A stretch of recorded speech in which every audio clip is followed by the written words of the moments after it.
Namaste and welcome to Expressions Espresso Season 3, Episode 1. Today is a very auspicious day, and I'm sure all of us are kind of more calm after offering our prayers to Lord Ganesha on this lovely day of Vinayaka Chaturthi. All our collective prayers should, I think, be able to remove any further obstacles. And I'm really confident that the Lord will give us back our beautiful, normal world. Season 2 ended with a bang. The chess wizard gave us an engaging hour, sharing with us his special moments and answering almost all our questions with utmost patience. Thank you, Anand, for being with us. It is truly gratifying to read all the comments from the audience, their kind words. And I personally would like to thank all of you for all the comments that you have expressed, all the suggestions for the episodes that have passed by and which is growing every day with newer viewership, such as the magnetic attraction of music and our most humble and grounded guests who have graced this show have added so much value to our lives. Welcome once again, and season 3 promises to be another interesting phase of meeting stunning personalities. We open with the air and carrier of a strong legacy. This beautiful young lady has the sitar as her constant companion and produces the most beautiful music. The daughter and disciple of one of the most revered figures, a legend and a son of India who has left deep footprints across the world with his sitar, she continues the magic. Being high on creativity and passion, she has continued to hold that special place for the sitar in the world arena, that which was popularized by her dear father. She's exploring newer vistas and working on unique collaborations. She listens to Carnatic music apart from all other genres of music. She is a voracious reader, a sensitive writer, and is into composing as well. She's a linguist with a love for, of course, languages. Extremely outspoken, she is intolerant to any kind of prejudice and lends her time and effort for many causes.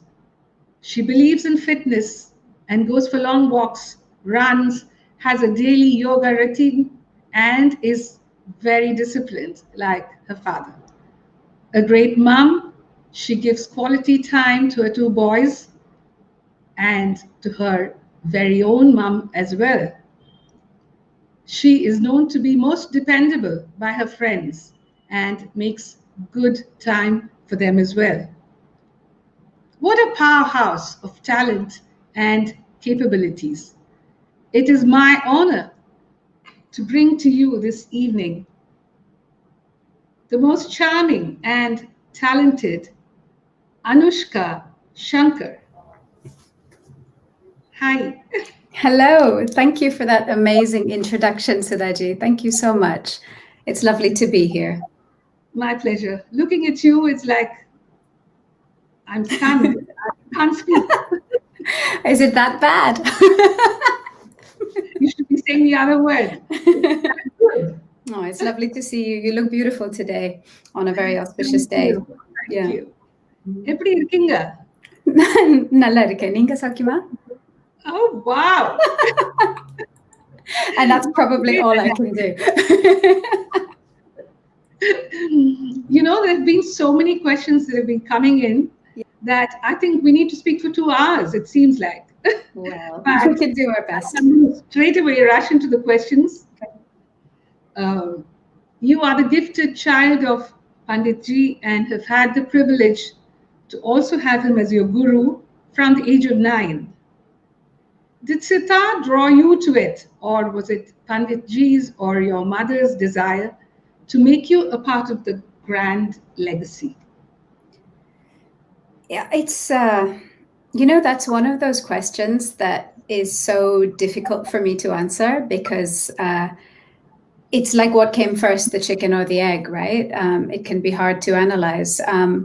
As far as I remember it, I grew up so immersed in the musical world, going to so many concerts with my mom in London and then later with my parents in India, of all kinds, Hindustani, Carnatic both, and a little bit of Western classical and other things as well. So I grew up deeply loving music.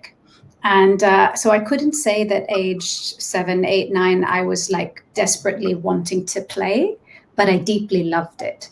So there's a high chance I would have continued to move towards music, but it was definitely more of my parents' suggestion that I pick up the sitar. And funnily enough, it was more my mom than my dad. My father, I think, was a bit hesitant to teach a child. Obviously, at his level, most of his disciples came to him for advanced training after years of study before. So he was nervous to teach a young child and start from the beginning. But my mom had a more casual idea. Why don't you just start and see what happens? It doesn't have to be a big plan. Let's just start. And that's how it started. Great. Panditji has declared, my Anushka and my music are one and the same. What an honor hearing that from him. As his disciple, I think you've really done something remarkable. You would have done something remarkable, rather, to elicit such a statement from him. Do you remember why probably he said that? Or could you also tell us about your training with him? I get very emotional hearing a line like that he said. I remember that, and it was very beautiful and very much an honor. But now that he's gone, it's obviously even more of something amazing to hear.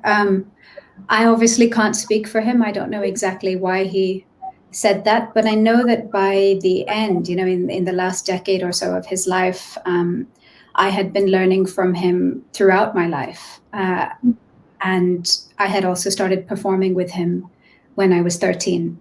So by the time he passed away, I was in my early 30s. So we had nearly my entire lifetime of playing together. So, as you know, my father has so many incredible disciples. So many of the top Hindustani classical artists have learned from my father.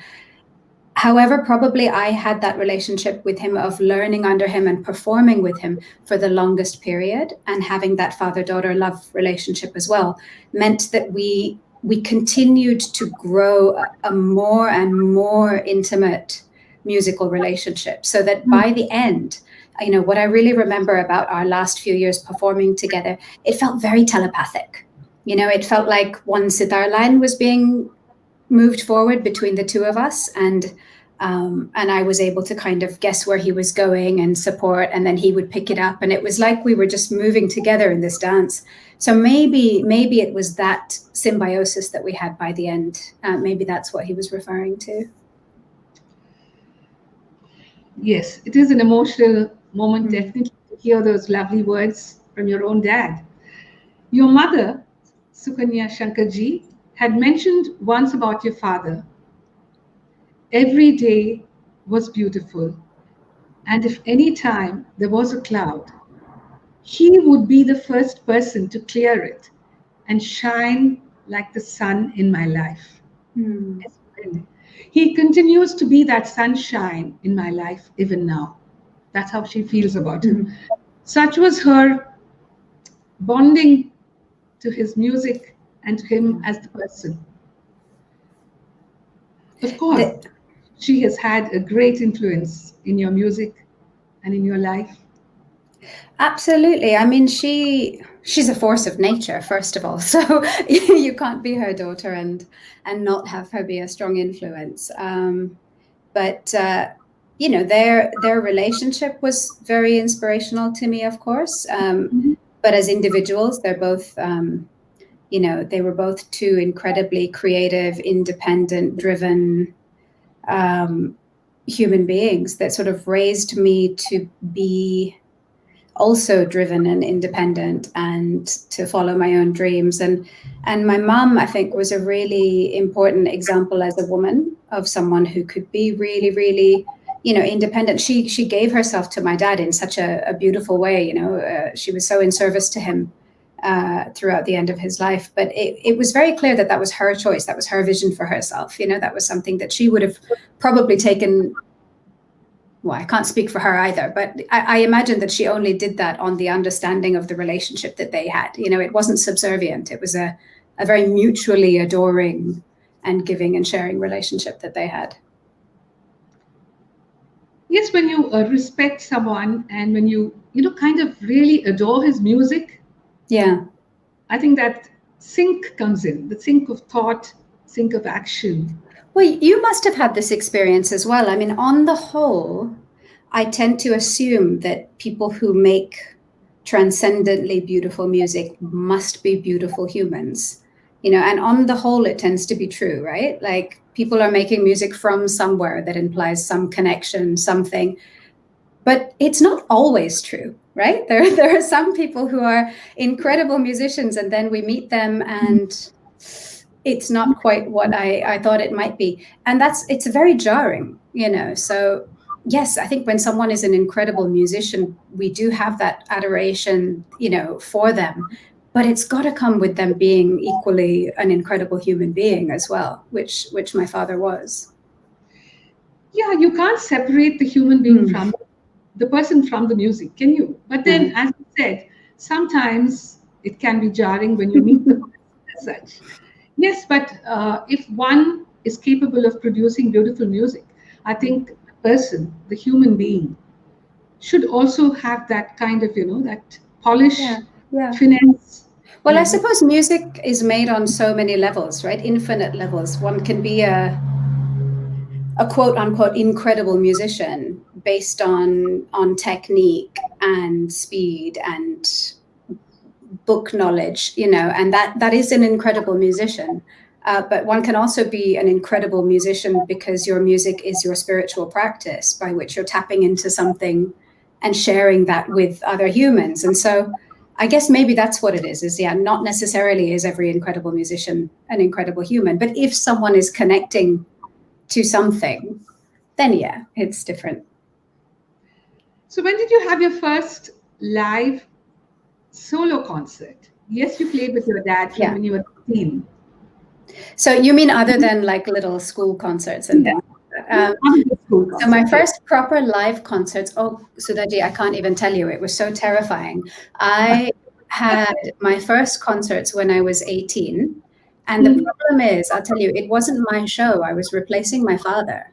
So can you imagine? Like, so basically my father got unwell last minute in the middle of the tour. So we were already in Europe and we had shows in Italy and Spain left. And when he couldn't go, he asked me to go instead. And we spoke with the promoters and everyone agreed, you know, rather than not having a show, they would rather have me.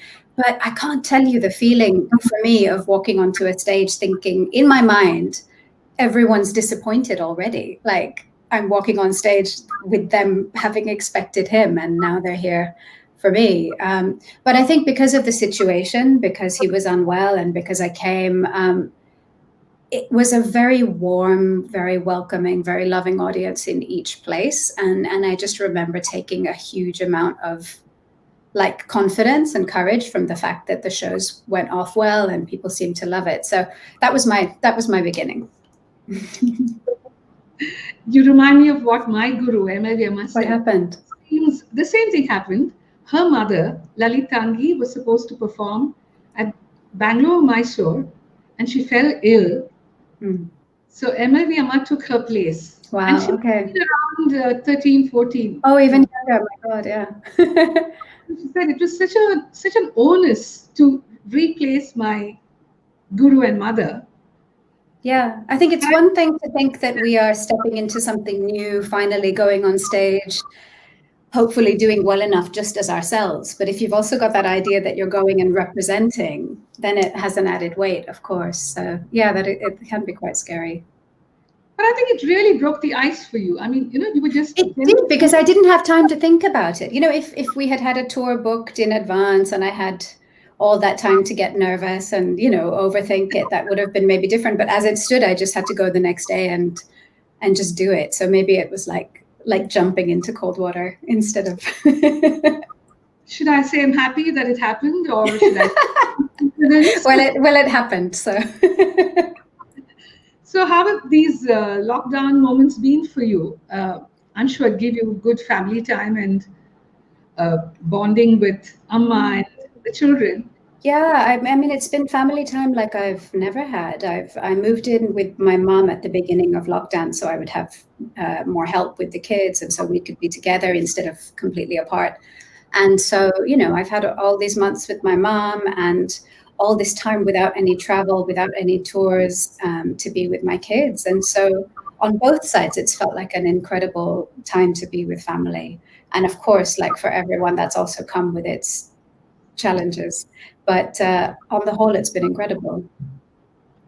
These virtual concerts that we get into, do you feel that they do have that headiness of an actual concert ambience? I feel we miss out on that. Yeah, right? I think there's something missing, but I also think that it can go a surprising way to at least doing something in the absence of live shows. I would rather buy a ticket and watch someone live online than not, see anything at all. So I think it depends. I think, at the beginning of lockdown, when everyone started scrambling and everyone was online, every half an hour there was a show happening. And, I don't necessarily want to hear everyone play on like an iPhone microphone. I'd rather hear their recording that's better quality. So I think that is the bit where I have mixed feelings, where it can be a nice way to share, but it isn't always the same quality. But I have actually since then seen some other shows of artists where they've had a bit more time, maybe now slowly going into venues and doing shows with proper lighting, proper sound, but no audience. So you actually feel like you're watching a show, from your sofa. And that actually surprisingly does feel great. I'm doing one of those myself in 2 weeks, actually, for the first time. So I hope it is. I hope it does work for people. So on the 4th of September, I'll be playing a prom. So the proms are like the world's largest classical music festivals. They've happened for over 100 years in London for about 4 months through the summer. And in all these years, it's never been cancelled. So this was the first year where they have done, instead of 4 months, they've done a few months of their archived best concerts and just 2 weeks of live concerts. So I'm going to be playing from the beautiful Royal Albert Hall, which is normally filled with 6,000 people. But it will be all empty seats this time, and I'll be playing with an orchestra to camera. I can't even imagine what that will feel like. While you collaborate, I really feel you still retain core classical ragas sometimes. We want to retain what we are, what we represent. But do you think we also swing in the direction of the collaborator? That's a really good point. I think for me at the beginning, I was more careful to always stay within the raga forms, even if I was employing other instrumentation or electronic textures. But I think that actually came from a fear. It was like I was so nervous to be ostracized by the Indian music community. I wanted them to still see that I knew what I was doing. So I was being very careful. And after a while, I started to move towards what you were saying, which which is that firstly, it depends on the collaboration. It depends on the piece of music, so I try and be led by that music, what it requires. So Right. sometimes staying within a raga and bringing everything into that form is what feels authentic. But I also feel it's a little bit arrogant, maybe artistically and culturally, to think that everyone I collaborate with has to come to me. Mhm. And I think actually it's really nice also for me to use it as a learning opportunity and to also study different cultures, different art forms, learn how to play over chord progressions or study what flamenco rhythms are, in order for it to be an actual dialogue between us. So we need to open our minds and our hearts to other genres of music when you collaborate. That's what you say. I wouldn't say need. I think I tend to be a bit more individualistic than that I think each artist has to do what feels right for them. So maybe for one artist, that's never what will feel right. But for me, that's what feels right. I really enjoy exploring. I really enjoy, studying and knowing about different cultures and different musical forms. And through making music, I get to do that. Looking at your beautiful face, I I forgot know. to welcome you with ragas. To do that in the beginning. It's the eyes and the smile which make you so kind of you. Oh my God, thank you. You've made my afternoon. It's nice to have a reason to put a little bit of makeup on in lockdown anyway, so thank you. A few strains of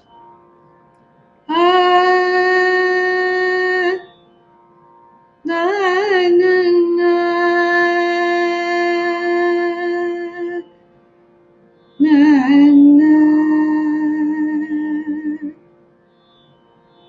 to the na, na, ra, ra, ra, na, ra,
That's it. So beautiful. That's it.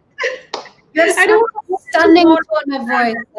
Honestly, you have one of my favorite voices. Just such a beautiful tone, such a beautiful voice. Oh, thank you. Hearing it from you is such a validation. No, really. I'm going to call this little har Charu Vani Latangi. Wow. Charu Vani Latangi. A bit of Charakesi, a bit of Kirvani, and a bit of Latangi. Stunning. Now back to you. The sound of the Himalayan winds, sacred mantras, and water rippling from the holy Ganges is the backdrop for Peradam, a collaboration with Patti Smith that is soon releasing.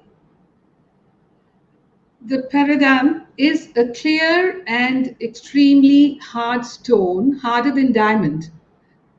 I'm telling the audience what it is. So transparent that it is almost impossible to see and extremely difficult to find. It will catch the eye of those who truly and sincerely seek the truth.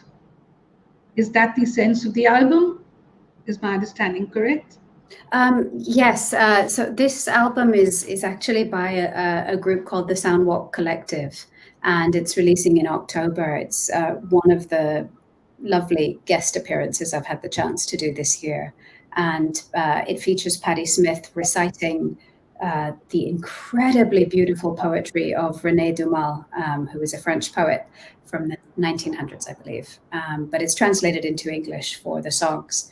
And so I've just taken part in one song called Knowledge of the Self, which is named after the poem Knowledge of the Self. Mm-hmm. And so that song is already released as a single, so people can find the video on YouTube if they want to. But yeah, I've just taken part as a sitar player, as a guest on the album. It's not my project per se. But yeah, I love Patti Smith, and she's an incredible artist. So it was lovely to get to do it. How did you feel getting into the album?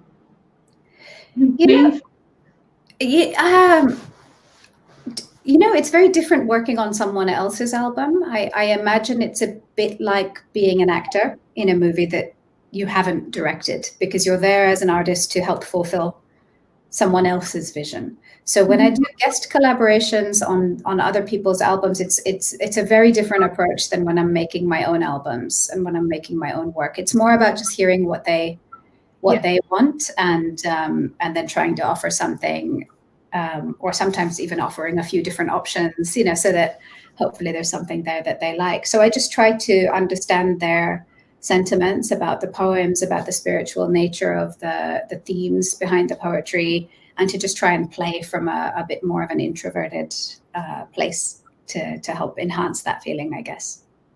Right. The real teacher of compassion is our mother, says the Dalai Lama. And you have been so lucky and fortunate to have been a part of his production, The Inner World, where the great soul has lent his voice for your music. Am I right? That's right. One piece out of the album. Yeah, when you speak of something so profound, I mean, I'm so nervous that I might be trespassing. No, it's an incredible honor. I don't know how it happened, but someone, I believe, finally convinced His Holiness to release an album of his teachings and of his some of his speeches. And I think up until this year, he had never done that before. So finally he agreed, and they helped him to,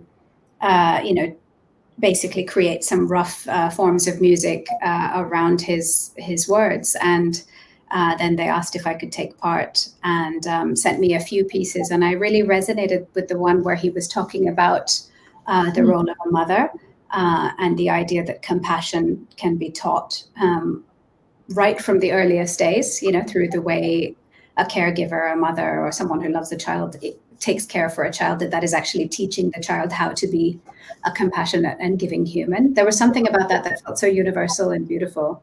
And so I played sitar on that, which was, as you say, just the hugest honor to be alongside him on that. A part of your new EP, extended play albums, Love Letters, where Bright Eyes and the other songs were all written as a response to events in your personal life. They reveal a new, more unfiltered side of you, a direction of you. I'm going to ask about how some of these were conceived and conceptualized. Firstly, the one that is an ode from you to female friendships, where you express that that's really where this music came from. The shared experience of women holding your hand and helping you find a safe place to put rest some of your feelings. I mean, you said it, really.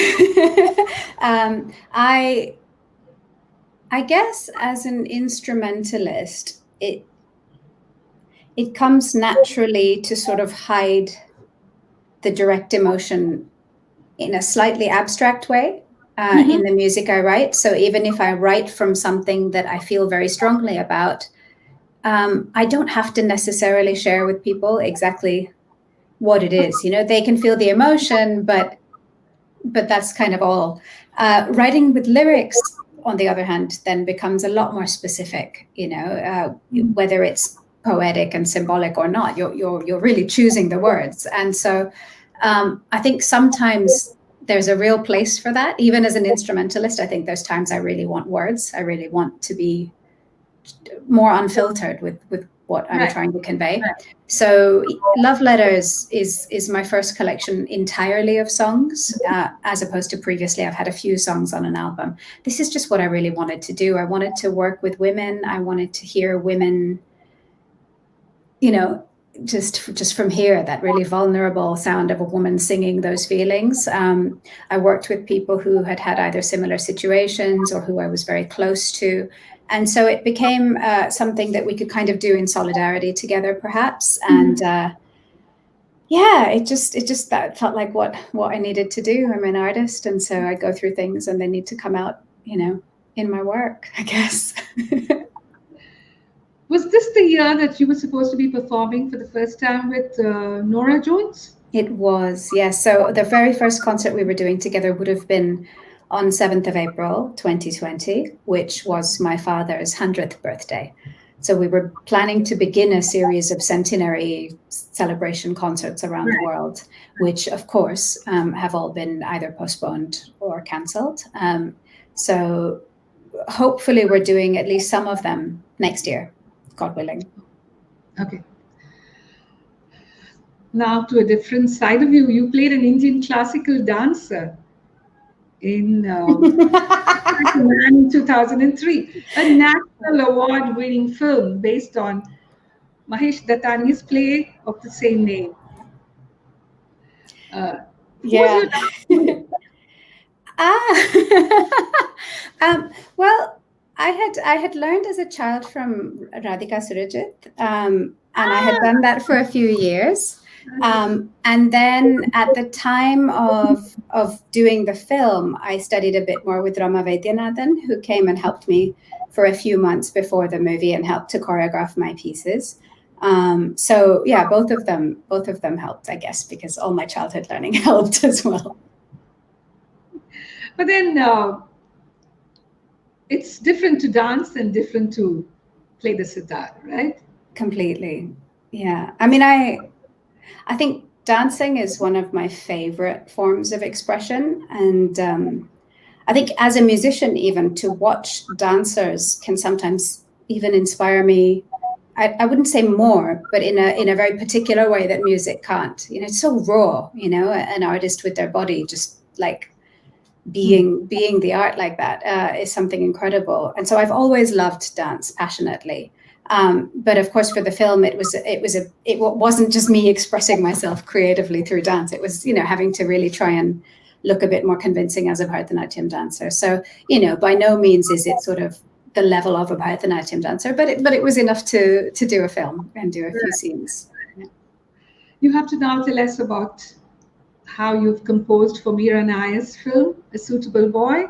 Yeah. So, that she had asked me to do the score for the film last autumn, I believe. She started contacting me, and I was like really excited to be asked, and I told her immediately I would love to do it. And then I saw her dates, and they completely intersected with the planned centenary concerts we would have been doing in the spring. So at that point, I said I couldn't do it as much as I wanted to, and she's such a lovely kind of passionate woman. When she has her sights set on something, she doesn't let it go. So she didn't let me go and really kind of asked a couple more times. And it was quite painful in a way, because I really wanted to say yes to scoring this movie of this book, and I didn't feel like I could do it justice. And finally, she suggested that I work in tandem with another composer, and he's an incredible, incredible artist called Alex Heffes, who had scored some of her work before. And that actually ended up being the perfect solution, because I was writing alongside somebody else, so it took the pressure off. As you know, ironically, then the shows went away anyway, but that was what happened. And so I did a lot of it through lockdown. Alex was in LA, I was in London. He had a bunch of microphones delivered to my mother's house.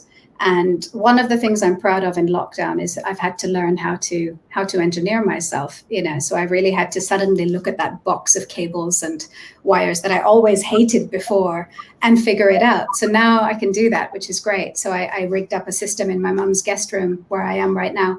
And we would email back and forth and send files back and forth. And so it was a big learning experience.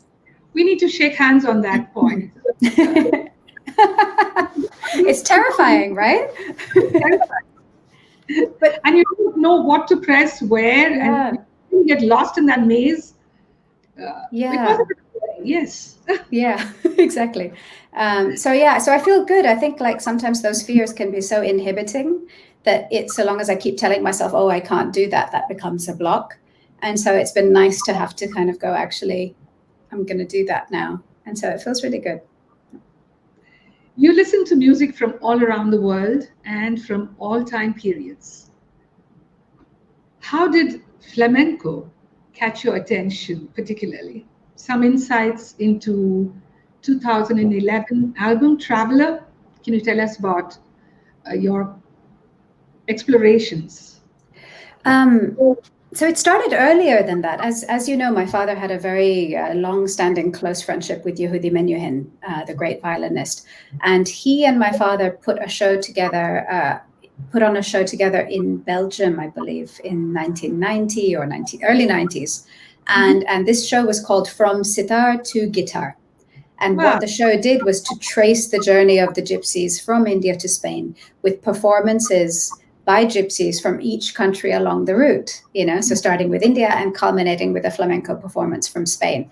And if you look, there's a film called Lacho Drum, which does quite a similar thing with no dialogue. It's just music from across that journey. But that was in my ear, I guess, from then. I thought that was really fascinating. So whenever I heard flamenco, I was curious about what the connection could be. So by the time I was an adult and, making music, that became something I wanted to explore a little bit more. And so I went to Spain about 6 months pregnant, I think, and spent a few months there until I couldn't anymore. And just immersed, in flamenco. And it was just the most fascinating experience, honestly. Really fulfilling, really enriching. I'm going to ask you about Zubin, your son. Ask me. How did you name him Zubin? I think at the time, that was the only boy's name that my ex-husband and I both liked. So by default, that was going to be his name. We had loads of girls' names we both liked, but boys we struggled with. And of course, ironically, we then had another boy. So we had to do it all over again. But of course, Zubin, I loved the name. I loved that it was quite easy to pronounce. It was Indian, but still quite rare. And then, of course, his namesake is Zubin Mehta, who's someone I adore. So, yeah, that's why. I'm just thinking if he was in an Indian school, and they read out those registries, they'll say, Amitabh, present, ma'am. Babalu. He'd be the last one. Oh, yeah. How sad is that? I know. He quite likes he likes having a special letter though, because not many people have names that start with Z. So I think he thinks it's a bit special. I was just going to say that we reverse that situation. Yeah. I have a name Z. Inside Me was conceptualized while you were pregnant, Anoushka, and you expressed it was a feeling of life dancing inside you, and the joy of that act. Did that thought really come by that way? Yeah, very much so. I mean, I was making that album when I was pregnant, so the whole kind of growth of my pregnancy happened with that music. So I had that really amazing experience of starting to feel my baby responding to the music as I was making it, So when we would be recording drums, I'd feel the kicks in my belly, and it was just a very beautiful experience to have for the first time. And so the song Inside Me is about that. She's singing in Spanish, but she's basically saying life is dancing inside me, it's dancing inside me, and I'm dancing with the rhythm of life, basically. And it was just that feeling of the music happening like within and without me in that way.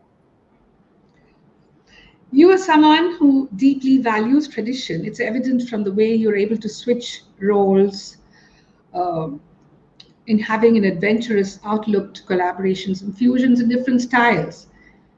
Yet you maintain the purity when it comes to the exclusively Indian classical music concert. How do you manage this duality? I mean, I think language is the easiest parallel, you know. I'm sure you're very aware when you're speaking in English and when you're speaking in Tamil, or when you maybe choose to use a phrase in Tamil in English because it will express something that English doesn't express. But if you can say it in English, you'll probably say it in English when you're speaking in English. So it's very much the same. Like, I feel like I put on different hats, and it's not, at least for me, it doesn't become confusing. Like, I know when I'm sitting with a sitar in my hand and a tabla player next to me that we're playing, you know, a classical Indian concert. And so it won't by accident suddenly become something else. And I think that's something I really got from my dad as well. Like, obviously I mean, what do I say? But he was the one, right? Like, he, for any kind of raga knowledge and specificity and precision, and he just had that, and he honored that like above everything. And he also, what I loved is he honored creativity whilst also honoring, you know, kind of knowing what you're doing. He always said, you know, you have to know the rules to break the rules, and to break them knowingly is different from just meandering along. So I think for me, I got that grounding, I guess, from him, and I also got that love for the pure raga performance in a way that I can get quite twitchy when I'm sitting in the audience, and that's not how it's being done. You know, maybe people start playing for 10 minutes and they're opening the alap with the character of that raga, and then the faster and faster they go, it's just a scale after a while, and they're just maybe playing up and down the fretboard, like, true, no more in the character of that raga. And I think that was something my father cared about so much. Like, it didn't matter if it was the last 5 minutes of fireworks, you still were playing that raga, so you still honored that raga.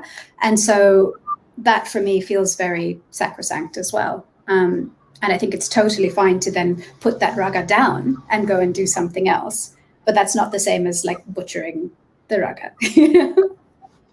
I know. Unless you are in music, Yeah. you will relate to what you're saying. Yes, Yeah. you're You've sung for an album. How did that happen? Oh, please. You know, singing is another one of those things I always felt really frightened of. And I think as an instrumentalist, I was so used to speaking through my sitar. But also, to be honest, I think having my sister be Norah Jones, you know, after having like my whole life of trying to not be intimidated by who my father was as a sitar player, then to have my, you know, beloved, amazing sister be Norah Jones meant that I was never going to do that as well. I was never going to also sing and have that comparison in the house. It's too much, you know? So I just sort of zipped it, and that was it. But in the last year, you know, with Love Letters in particular, I was working, as we said, with women. It was very intimate. It wasn't like being in the studio with a bunch of guys. We were usually just on my living room floor with a cup of tea. And it felt very intimate, very safe. And so it felt like a nice opportunity to try. And the song I sang, Lovable, it's a very soft song. So I think someone like me can get away with it, because I'm not a trained voice, I'm not a trained singer, but I can sing very close to the mic. And because I'm a musician, I have pitch, you know, but what I don't have is a big, strong voice. So just to kind of whisper some notes has a nice vulnerable quality in the song. But then when the song grows, that's when the other singer takes over. On freedom of expression and speaking your mind out, I think you have always been a great advocate in supporting women's rights and social justice. You put in your might behind the campaign 1 Billion Rising. In your album Land of Gold, you used the opportunity to speak about the refugee crisis and raise funds. And this documentary about human trafficking. I have great respect for you that you were able to speak up, stand up for it, whatever you think is right. Why do you think it is important to stand up? I don't know if I could live with myself if I didn't, you know. You know, I mean, let's be clear. I'm not I'm not an incredible frontline activist. I'm not that kind of hero. You know, I think artists, we get a lot of credit for doing a little bit, whereas it's actually all the other people who do those incredible life-saving jobs. You know, they're the ones that I really respect. But I do think as artists, we can help. Sometimes we can augment their voices, we can amplify, and people listen to us. So we have the opportunity to be able to share about what's going on in the world. And maybe that draws people to the other people who need the support. And I guess I've always been the kind of person where I have to feel like I'm being authentic to who I am. And in some ways that comes from my mum. Again, she's someone who's never kind of been able to stand hypocrisy. Like, she can't handle that double stuff. And I think I've interpreted that a little bit differently, where it just also means that I can't be silent about things. That, you know, if I can speak about something and it helps to increase that discussion and that potentially helps other people, then even if that feels a little bit scary or a little bit raw for me, I want to do it because I believe it has a purpose. I wouldn't just like sit and talk about stuff just for the sake of it, you know. But if it feels like it has a purpose and could help, then I will. Can we take some names of the audience who are watching? Yeah, that would be wonderful. And some questions from the audience. Sure.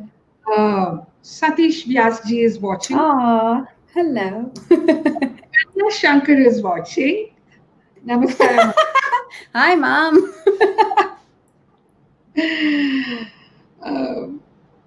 Satish Vyas says this whole conversation is so beautiful and nice.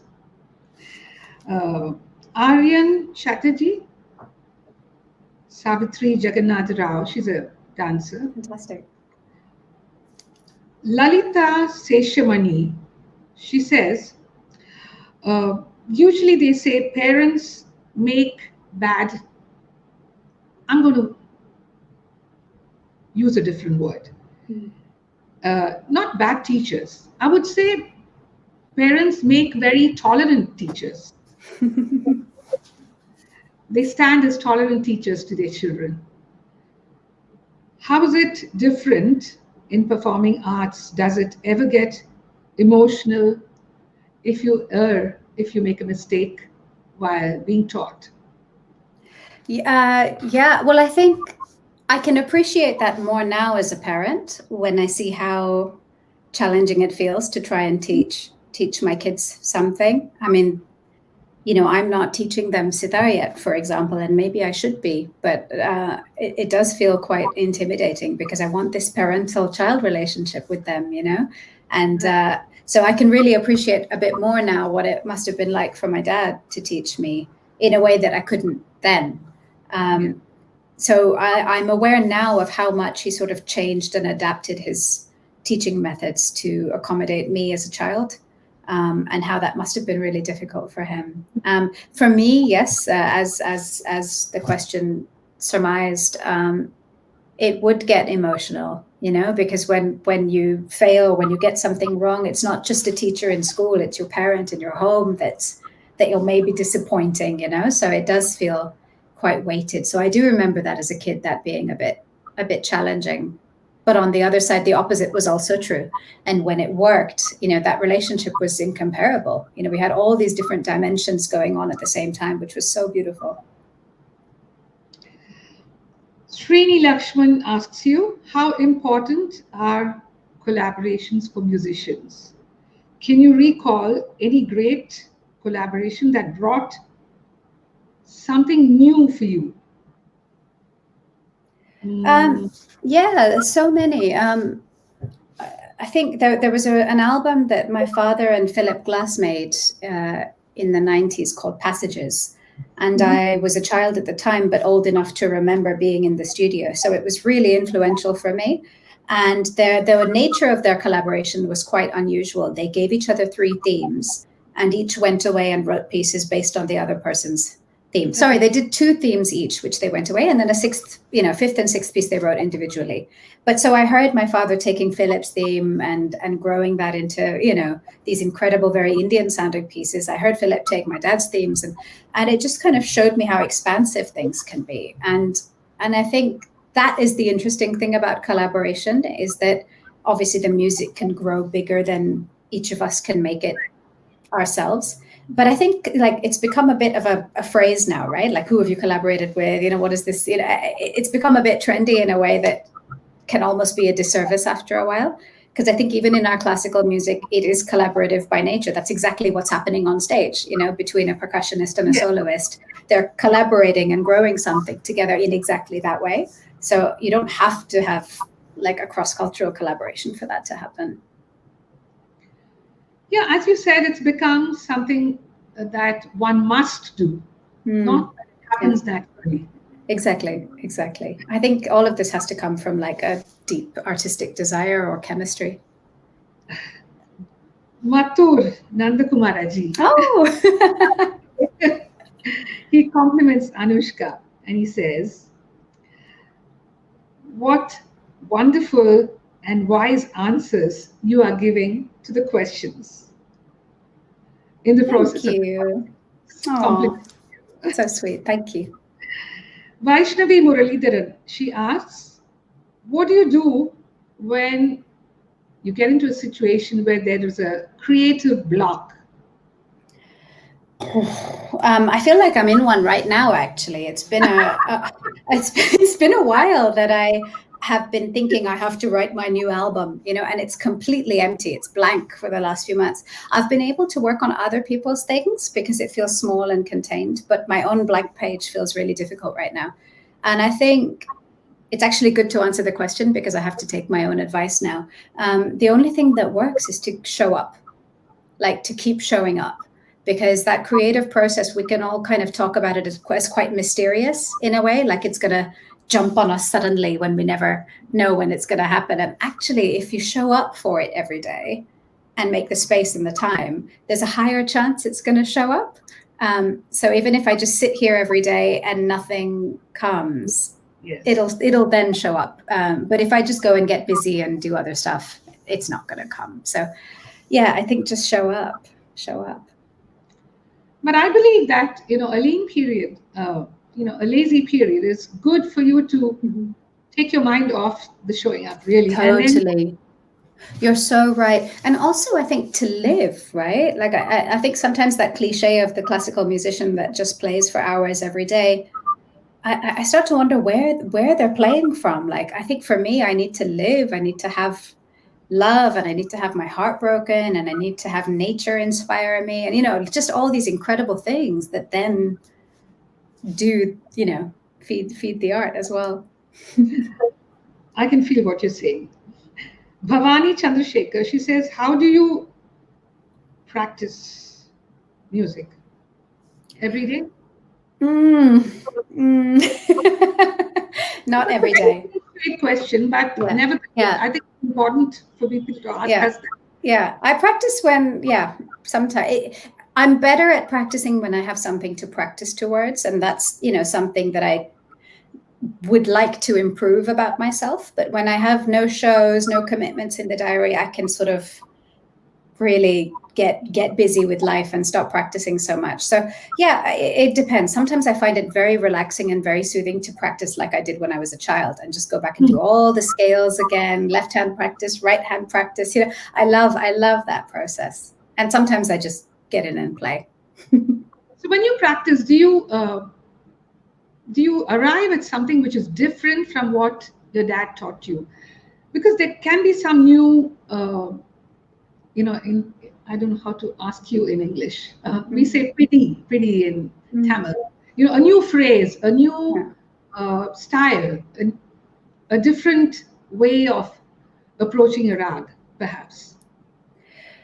Sometimes, I mean, it's hard to say because, like we touched on earlier, I learned from him so intensively from when I was a kid that he's in my head, you know. So even when I think I'm being creative, a lot of the time it's in the way that that he taught me the form. So I think he's in what I do a lot. But I also know that there are some things I do differently, and that has probably come from that process. I really like playing the sitar sometimes in a very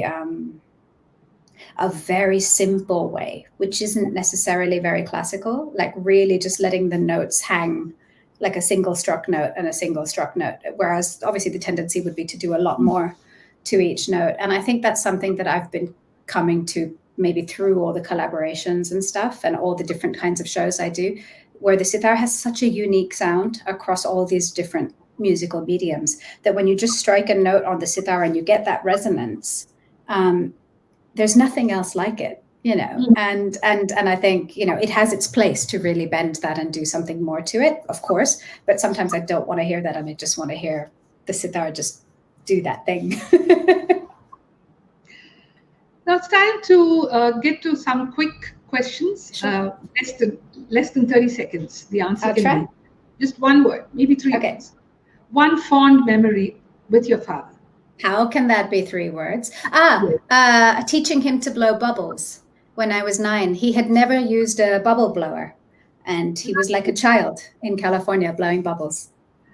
A country where you love to perform. Spain, Italy, Portugal. Espresso. They have a different way of applauding. They just show so much appreciation. You get so much back as an audience. It's incredible. Sorry, what was your last question? Stress buster. Stress buster. Yoga, sleep, and laughing. We are alike. What's the thing that you notice when you meet someone new? Just kind eyes, I guess. If they look you in the eye and have kind eyes. One cherished compliment from someone you love and admire? You know what? The one that's coming to mind is really random, but someone really complimented the way I eat my food once. So that's probably not a cherished compliment, but it's just sticking out in my head.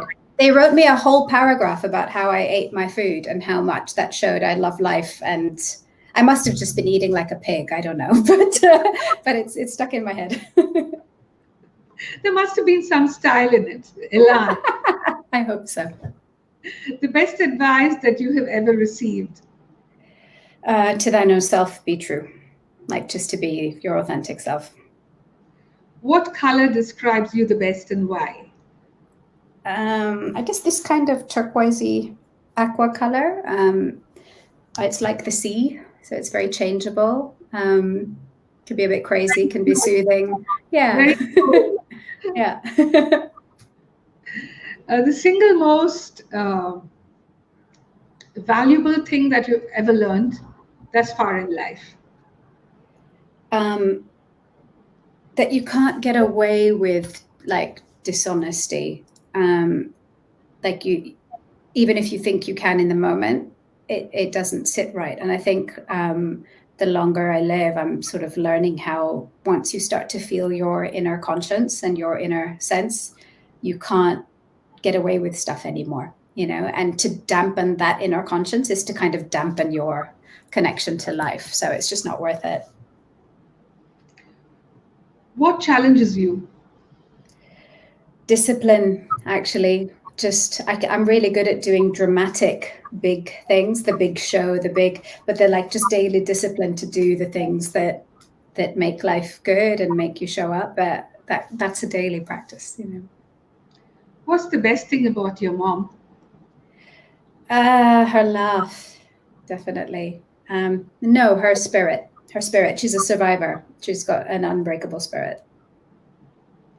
Your favorite vacation spot? I went to the Andaman Islands a few years ago, and it was just incredible, magical place. Your favorite food? My mom's food. What, may I ask? What Well, the problem is everything. She makes everything really well. She cooks incredible South Indian food, North Indian food, Greek food, French food. Hmm. It's a wonder I'm not bigger than this screen after staying with her for the last few months. That speaks about your discipline, I guess. And we come to the end of this conversation. I would really love it to move on, but I respect the time that you gave me. Oh, thank you. So It's been such a pleasure to get to do this with you. It's really lovely being interviewed by a musician. There's always there's a different quality to the conversation, and to get to speak to you for an hour, which I haven't done before, is a real treat. But next time I hope I ask you more questions and hear from you more. Thank you, Anoushka. Say namaste to Namaste. I will do. Yeah. I will do. Wish you all the very best in the future months and years. Let's hope this whole scenario kind of tempers down and we get to the new normal. Yeah. Well, I guess things are never maybe going back to exactly the way they were, but maybe we can all take this and build something new and incredible with it. That's my hope, anyway. So, don't you want to hear the loss and the encore and bravo and all of that? Yeah. That, yeah. Yeah. Well, thanks to everyone who was watching and listening. I really appreciate it. And thanks to you. Thank you. Wow. Youth has its charm. What clarity of thought and passion for her art. India is really proud to have such wonderful, talented cultural ambassadors, continuing the towering legacy and also ensuring that the sitar holds pride of place in this big world of classical instruments. It's time to say goodbye to all of you as well. Of course, I have to. It's become a kind of a must-do to tell you all to take care of yourself and be safe. The usual SMS, sanitizing, mask wearing, and social distancing.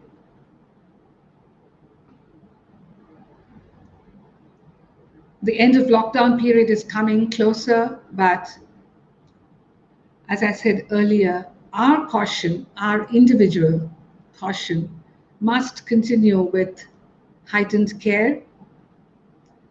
Let's all keep our trust and faith in the Almighty strong, bonded, so that we all get back to doing what we always love to do.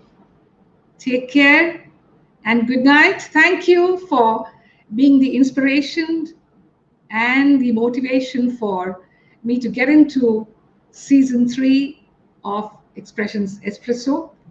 See you next weekend with another wonderful personality.